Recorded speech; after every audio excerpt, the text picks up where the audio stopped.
Chers camarades, moi c'est César Tchoufo. Bon, hier, quand je rentrais hier, j'ai emprunté un taxi. Et dans le taxi, nous étions au nombre de 5. Et parmi les 5, il y avait deux jeunes filles qui étaient en train de faire des commentaires sur la beauté et l'élégance du mariage, le désormais célèbre mariage du couple Amott. Je ne connais pas leur nom, je sais juste qu'ils s'appellent sur les réseaux sociaux Prési et Jaguar Amott. Donc, ce qui a attiré mon attention, c'est que dans le taxi, il y a un monsieur qui a pris la parole et qui s'est interposé dans leur discussion, estimant que non, ce couple faisait beaucoup de bruit, beaucoup de bavardage autour de leur mariage, et qu'ils avaient dépensé énormément d'argent, que ce n'était pas normal et tout. Et il disait même que non, c'était pas bien pour l'image du Cameroun, parce que soi-disant, peut-être il disait que ce garçon était un féman et autres, et tout ça, que son épouse n'est même pas lettrée, qu'elle ne sait pas parler français et tout. Donc des choses qui ont attiré mon attention, et le débat était tellement fort au point où je me suis dit que bon, et je pouvais faire une petite vidéo parce que je me rendais aussi compte que les gens en parlaient. Je pouvais faire une petite vidéo pour essayer d'aiguiser les consciences sur certains concepts de notre société. Donc très rapidement, je vais vous demander de faire un petit exercice. Posez-vous simplement la question de savoir ce qui est réellement important pour vous dans votre vie. Donc faites aussi cet exercice aux gens autour de vous, vos amis, vos camarades, dans votre famille. Vous vous rendrez compte que 3 personnes sur 4 vous diront qu'ils sont à la recherche constante du bonheur. Donc, cette recherche constante du bonheur, qui nous procure le bonheur dans la société? Nous avons par exemple nos parents qui peuvent nous donner du bonheur, mais lorsqu'on est adulte, on voit ses parents quelques 3 mois et puis c'est bon. Parfois aussi dans les rencontres familiales, c'est donc pas assez pour avoir le bonheur. Parfois aussi les amis nous procurent du bonheur, mais les amis on en voit aujourd'hui, on en voit demain. Il est de plus en plus difficile d'ailleurs d'avoir de vrais amis. Donc du coup, les seules personnes qui sont vraiment celles qui sont capables de nous procurer ce vrai bonheur sont nos épouses, nos époux, nos conjointes, nos copines, nos petits amis, appelez cela comme vous voulez. Donc, à mon avis, il est donc tout à fait normal. Et si on s'en tient au concept universel du bonheur, qui voudrait que lorsque vous donnez du bonheur, que vous recevez ce même bonheur, il est tout à fait normal que ce couple, puisque c'est d'eux qu'il est question, qui fasse partie des 75% des personnes sur Terre qui sont à la recherche constant du bonheur. Et là, pour eux particulièrement, je parle d'un bonheur si intense, un amour si puissant que seules quelques personnes sur Terre sont capables de vraiment le ressentir. Autant on dira que dans le monde entier, on a 1% de personnes qui sont réellement riches, autant on dira qu'il y a ces 1% de personnes qui peuvent vraiment dire qu'ils sont heureux.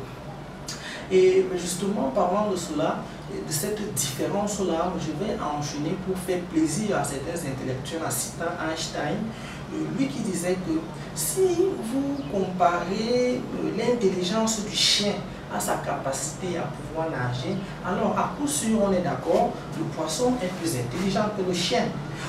Mais le problème dans cette rhétorique, c'est que moi j'ai grandi dans une famille où nous avions un chien. Et mon papa l'a nommé Kit Larson. Un jour, les bandits sont entrés chez nous et du coup, Kit s'est chargé de les repousser de la maison. Et il les met aller plus loin en arrachant d'ailleurs les testicules d'un des bandits que nous avons retrouvé le matin avec le sang partout. Donc, ça peut paraître ridicule ou alors amusant, mais prenons un peu de sérieux. Si je vous pose la question maintenant de savoir entre le chien et le poisson, qui est maintenant plus intelligent, vous me direz à coup sûr, non, mais le chien, puisque il nous protège. Mais le problème encore, ce que vous oubliez, c'est que si le monde, si les poissons disparaissent dans les eaux aujourd'hui, c'est tout l'écosystème qui est déséquilibré. Or, c'est vous et moi qui allons en souffrir. Donc, et là, c'est très important et c'est la raison pour laquelle j'ai décidé de faire cette vidéo. Écoutez-moi bien. Nous avons besoin de tout dans notre vie pour construire une société équilibrée. Et chaque action que nous menons dans la vie doit être appréciée à leur juste valeur. Donc si tel n'était pas le cas, il y a longtemps, on ne vendrait pas les CD pornographiques dans dans tous les coins de rue comme ça se passe aujourd'hui. Mais effectivement, écoutez, si les chiffres, si ce segment de marché a accru de plus de 308% au cours des 10 dernières années, la raison est simple, c'est qu'il y en a, il y a des gens qui y trouvent vraiment plaisir à regarder ou alors à y pratiquer. Donc maintenant, si on demande aux intellectuels de savoir est-ce qu'on doit enlever les films pornographiques, les scènes pornographiques dans les marchés, il faut dire oui, oui, il faut les enlever. Mais le problème c'est que personne n'est avec eux lorsque ils vont regarder ces films pornographiques avec leurs épouses dans leur chambre. Personne n'est avec eux lorsqu'ils s'énervent contre leurs épouses, lorsqu'ils les battent, lorsqu'ils les trompent par infidélité et s'en vont avec des prostituées dans les hôtels huppés pour justement satisfaire ce côté parce qu'à la maison, ça pose des problèmes. Donc, voilà, chers amis, permettez-moi de conclure. Ce couple, sincèrement, n'est plus seulement la fierté, une fierté camerounaise, c'est désormais une fierté mondiale. Et nous devons être fiers qu'ils soient finalement camerounais. Pourquoi? Parce qu'en plus des mathématiques, en plus des sciences, en plus de l'informatique, la comptabilité, de toutes les disciplines auxquelles vous êtes tellement fort et dont vous enseignez au monde, la politique et l'économie et tout ça, en plus de toutes ces matières, nous allons dorénavant inclure l'amour dans nos plus grands cours. Ce qui fait que le Cameroun pourra dorénavant être vu comme une terre où on apprend l'amour. Et cet amour qui est recherché par tout le monde, parce que tout le monde a besoin d'être heureux et péri dans le bonheur.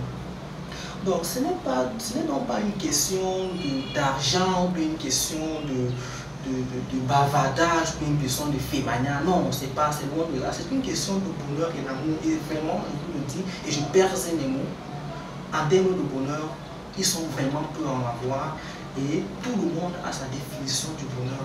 Merci.